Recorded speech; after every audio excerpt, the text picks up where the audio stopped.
کہ 9 ربیع الاول اور 12 ربیع الاول یہ دونوں تاریخوں کا فرق کیا ہے اور کیوں ہے؟ تو شیخ صاحب یہ دونوں تاریخوں کا کچھ فرق بتائیں۔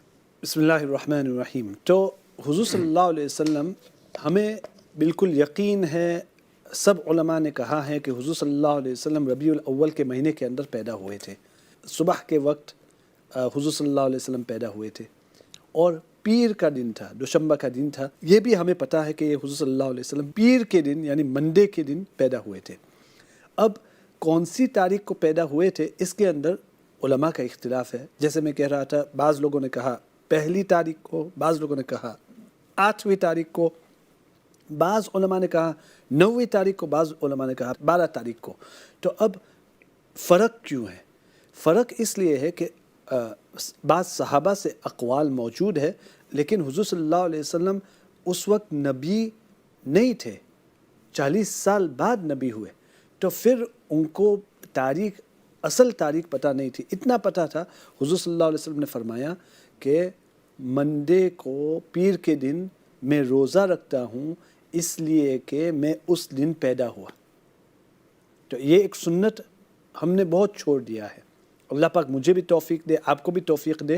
حضور صلی اللہ علیہ وسلم نے فرمایا کہ چونکہ میری پیدائش منڈے کو ہوئی، پیر کے دن ہوئی، اس لیے میں پیر کے دن روزہ رکھتا ہوں۔ اور ہمیں پتہ ہے حضور صلی اللہ علیہ وسلم پیر کے دن اور جمعرات کے دن روزہ رکھتے تھے۔ تو پیر کے دن ہمیں پتہ ہے کہ حضور صلی اللہ علیہ وسلم پیدا ہوئے، ربیع الاول کا مہینہ تھا۔ تو بعض علماء نے پھر کوشش کی کہ دیکھے کہ کون سی تاریخ ہوگی۔ تو مشہور تو یہی ہے، جو سیرت کے اوثرز ہے اور جنہوں نے سیرت لکھی ہے انہوں نے 12 تاریخ کو کہا ہے، لیکن تحقیق کے مطابق ایک محمد پاشا ہے جو وہ تاریخ کو بہت دیکھتے تھے، ایام کو بہت دیکھتے تھے، اور انہوں نے پیچھے جا کر دیکھا کہ ربیع الاول کی کون سی تاریخ آتی ہے جو منڈے کو بیٹھتی ہے۔ تو انہوں نے دیکھا کہ جس سال حضور صلی اللہ علیہ وسلم پیدا ہوئے تو 571 AD، تو اس کے اندر ربیع الاول کا مہینہ اگر ہم پیچھے جائے تو یہ 12 ربیع الاول منڈے کو نہیں آتا، 9 ربیع الاول منڈے کو آتا ہے۔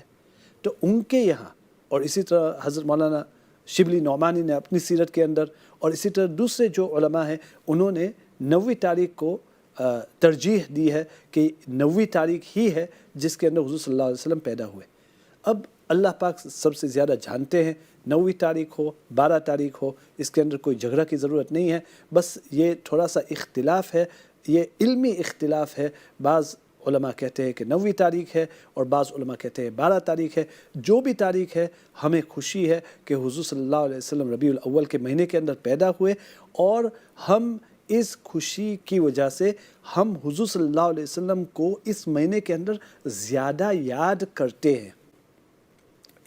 بہن نے پوچھا اس مہینے کے اندر کیا کرنا ہے، تو ایک تو میں نے کہا کہ ہر منڈے کو روزہ رکھنا ہے۔ اگر ہمیں حضور صلی اللہ علیہ وسلم سے سچی پکی محبت ہے اور ہمیں حضور صلی اللہ علیہ وسلم کی پیدائش کو یاد کرنا ہے تو ہر منڈے کو، صرف ربیع الاول کو نہیں، پورے سال ہر منڈے کو، ہر پیر کو روزہ رکھنا ہے، جس طرح حضور صلی اللہ علیہ وسلم رکھتے تھے۔ دوسری بات یہ کہ اور کیا کرنا چاہیے ہمیں، تو علماء کہتے ہیں کہ چونکہ ہماری زندگی اب بہت ہی دین سے کافی دور ہو گئی ہے، تو جس طرح ہمیں حضور صلی اللہ علیہ وسلم کو یاد کرنا چاہیے، ہم حضور صلی اللہ علیہ وسلم کو یاد نہیں کرتے۔ تو یہ ایک مہینہ ہے جس کے اندر حضور صلی اللہ علیہ وسلم پیدا ہوئے، تو اس کے اندر زیادہ تر ہم حضور صلی اللہ علیہ وسلم کو تو یاد کر سکتے ہیں نا۔ حضور صلی اللہ، یہ ایک مہینہ ہم ڈیڈیکیٹ کر دیں، اس کو خاص کر دیں کہ اس مہینے کے اندر ہم حضور صلی اللہ علیہ وسلم کو سب سے زیادہ یاد کریں گے۔ کس طرح؟ ایک تو یہ کہ ہم سیرت کی کتاب ایک لے لیں، اور ایک سیرت کی کتاب اٹھا کر ہم پڑھیں ہر روز، تاکہ اس مہینے کے اندر پوری سیرت حضور صلی اللہ علیہ وسلم کی، چاہے چھوٹی سیرت ہو یا بڑی سیرت ہو، کم از کم 15-20 منٹ پڑھ کر پورے گھر والوں کو جمع کر کے، خاص طور پر بچوں کو جمع کر کے ہم سیکھیں کہ ہمارے نبی کون تھے، ہمارے پیارے نبی صلی اللہ علیہ وسلم کب پیدا ہوئے، ان کے بچے کتنے تھے، انہوں نے کس طرح زندگی گزاری، انہوں نے کتنی تکلیفیں